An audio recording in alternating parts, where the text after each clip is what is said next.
ಸಿದ್ದಾಪುರದ ತಾಲೂಕು ಆಡಳಿತ ಸಭಾಭವನದಲ್ಲಿ ತಾಲೂಕು ಆಡಳಿತ, ತಾಲೂಕು ಪಂಚಾಯತ್ ಹಾಗೂ ಪಟ್ಟಣ ಪಂಚಾಯತ್ ಇವರ ಸಂಯುಕ್ತ ಆಶ್ರಯದಲ್ಲಿ ಮಡಿವಾಳ್ ಮಾಚಿದೇವ ಜಯಂತಿ ಕಾರ್ಯಕ್ರಮವನ್ನು ಆಚರಿಸಲಾಯಿತು.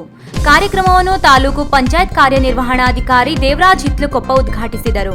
ಈ ಸಂದರ್ಭದಲ್ಲಿ ಮೈಸೂರು ವಿಶ್ವವಿದ್ಯಾಲಯದ ಮಾನವಶಾಸ್ತ್ರ ವಿಭಾಗದಲ್ಲಿ ಬಂಗಾರದ ಪದಕ ಹಾಗೂ ಸ್ನಾತಕೋತ್ತರ ಪಡೆದ ಪಲ್ಲವಿ ಗೋಪಾಲ್ ಅಪ್ಪಿನ್ಬೈಲ್ ರಾಜ್ಯ ಮಟ್ಟದ ವಿಶೇಷ ಚೇತನ ಕ್ರೀಡಾಕೂಟದ ಗುಂಡು ಎಸೆತ ಸ್ಪರ್ಧೆಯಲ್ಲಿ ಪ್ರಥಮ ಸ್ಥಾನ ಗಳಿಸಿದ ಸ್ವಪ್ನ ಪಾಂಡುರಂಗ್ ನಾಯ್ಕ್ ಅರೆಂದೂರು ಅವರಿಗೆ ಪ್ರತಿಭಾ ಪುರಸ್ಕಾರ ನೀಡಿ ಗೌರವಿಸಲಾಯಿತು.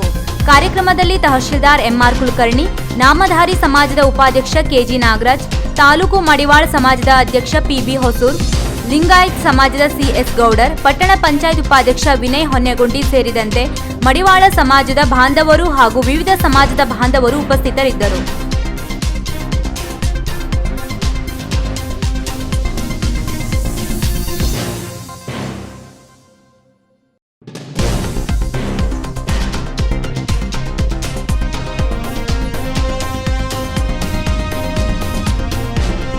ವೀಕ್ಷಕ ಮಹಾಪ್ರಭುಗಳೇ, ನಮ್ಮ ಚಾನಲ್ ಅನ್ನು ಸಬ್ಸ್ಕ್ರೈಬ್ ಮಾಡಿ, ಶೇರ್ ಮಾಡಿ, ಪ್ರೋತ್ಸಾಹಿಸಿ.